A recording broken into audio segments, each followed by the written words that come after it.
নিজ দেশের পণ্য যখন বিদেশের মাটিতে এত কাছ থেকে হাত দিয়ে ধরে দেখতে পাচ্ছি, যেন মনে হচ্ছে নিজ দেশের একটি গন্ধ পাচ্ছি এই জিনিসগুলোতে। কত সুন্দর, কত সিম্পলভাবে প্রোডাক্টগুলো তৈরি করা আছে, কিন্তু জায়গা ভেদে প্রোডাক্টগুলোর দাম, প্রোডাক্টগুলোর চাহিদা তুলনামূলক কত বেশি। ভাবা যায় সুইডিশরাও এত সুন্দর পাটের তৈরি এই জিনিসগুলো খুব সুন্দরভাবে ব্যবহার করছে। তাদের দৈনন্দিন কাজে এই জিনিসগুলোর ব্যবহার অতুলনীয়। নিজ দেশের খুব কম মূল্যের এই জিনিসগুলো আজ এত বড় শপিং মলে জায়গা করে নিয়েছে তার একটি। এই প্রোডাক্টগুলো দিয়ে দেশের ঐতিহ্য তুলে ধরেছে। এই প্রোডাক্টগুলোর দাম আজ আকাশ ছোঁয়া। এসেছিলাম কিছু ঘরের জিনিসপত্র কিনতে বা ঘর সাজানোর জিনিসপত্র কিনতে। শপিং মলে এসেই চোখে পড়ে গেল এই এত সুন্দর সুন্দর কিছু জিনিস।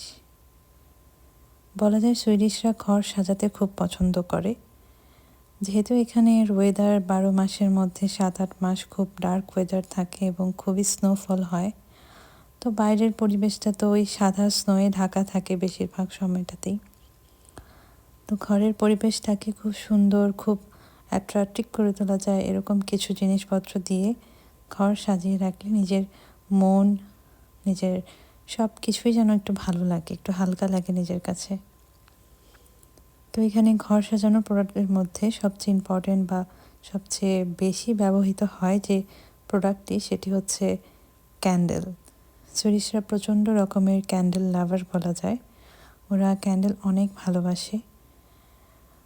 যেহেতু এটি একটি ডার্ক ওয়েদার সম্পন্ন দেশ, বছরের প্রায় বেশিরভাগ সময়টাই খুব ডার্কনেসের মধ্যেই আমাদের কাটাতে হয়, তাই ক্যান্ডেলটাই তাদের একটি মূল আকর্ষণীয় বা মূল চাহিদার একটি জায়গা। এছাড়াও তারা ক্যান্ডেলকে তাদের খুব শুভ একটি প্রতীক হিসেবেও ধরে থাকে। দিন দিন শপিং করার প্রবণতাটা বাড়ছে, কিন্তু এর ভিন্নতা চলে এসেছে শপিং করার মধ্যে। যেমন ঘর সাজানোর জিনিসপত্র, সাংসারিক কিছু জিনিসপত্র, কিচেনের যা জিনিসপত্র লাগে, এইগুলো দেখার একটা ইচ্ছা, আগ্রহ দিন দিন বৃদ্ধি পাচ্ছে। আগে যেমন দোকানে গিয়ে জামা কাপড়, কসমেটিক্স এইগুলোর মধ্যে মূল আকর্ষণীয়তা খুঁজে পেতাম, এখন শপিং মলে এসেই চোখ পড়ে কোন জিনিসটা ঘরের জন্য নিলে ভালো হবে, কোন জিনিসটা আমার কিচেনের জন্য খুব ইম্পর্ট্যান্ট। এই সব কিছুর প্রতি দিন দিন আকর্ষণ বেড়ে যাচ্ছে, চাহিদা বৃদ্ধি পাচ্ছে। তাই বলা যায় শপিং করার প্রবণতা দিন দিন বৃদ্ধি পাচ্ছে, কিন্তু ওই শপিং করার ধরনটা পরিবর্তন হয়ে গিয়েছে। আমি জানি না কার কার এমন হয় আমার মতো, তাই আমার তো এমনটাই হচ্ছে। বেশ ভালোও লাগে। পরিবর্তন তো মানুষেরই করতে হবে, তাই না? দিন দিন তো পরিবর্তন আমাদের নিজেদেরই করতে হবে। তাই নিজের ঘর, দূর দেশ, পরিবার ছেড়ে যেহেতু থাকি, নিজের ঘরটাকে খুব সুন্দরভাবে সাজানো গোছানো রাখলে নিজের মধ্যে একটা শান্তি কাজ করে, যে মনে হয় যে না, এটা নিজের বাসা, নিজের ঘর। পরিবার ছেড়ে খুব দূরে থাকি, তাই মনে হয় যেন কোনো কিছুই আমার নয়, সব কিছুই এখানে অন্যরকম মনে হয়। তাই নিজের করে তোলার জন্য নিজের পছন্দের জিনিসপত্র দিয়ে ঘর সাজিয়ে খুব আপন আপন একটা ভাইব তৈরি হয়ে আসে। যাই হোক, শপিং করা চলছে যেহেতু ঘরের জিনিসপত্র কেনার উদ্দেশ্যে আসা, তাই ঘর সাজানোর জিনিসপত্রগুলোই দেখছিলাম। বেশ ভালো লাগে শপিং করতে সবারই অনেক ভালো লাগে।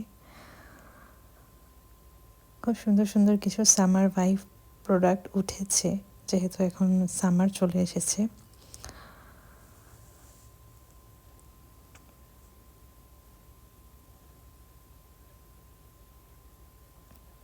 এছাড়াও সুইডিশরা প্রচণ্ড রকমের ক্যান্ডেল, ফ্লাওয়ার ভাস এগুলো একে অপরকে গিফট করে থাকে।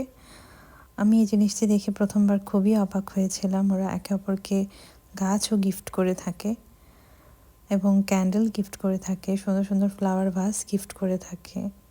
ওদের গিফট করার ধরনগুলো খুব ভিন্ন, কারণ ওরা বিলিভ করে ঘরের সৌন্দর্যটাই সবচেয়ে ইম্পর্ট্যান্ট। তাই হয়তো বা ওরা ঘরের সৌন্দর্য কি সে বৃদ্ধি পাবে এমন প্রোডাক্টই একে অপরকে গিফট করে থাকে। খুব ভালো এবং খুব সুন্দর একটি জিনিস আমি শিখেছি এখানে এসে। তো যাই হোক, সব শেষে ওই দেশীয় পণ্যগুলো দেখে একবার চোখ জুড়িয়ে নিলাম যে এখানে প্রোডাক্টের দাম দেশে 500 টাকা হবে, আজ সে প্রোডাক্টের দাম এখানে 5,000 টাকা। ধন্যবাদ।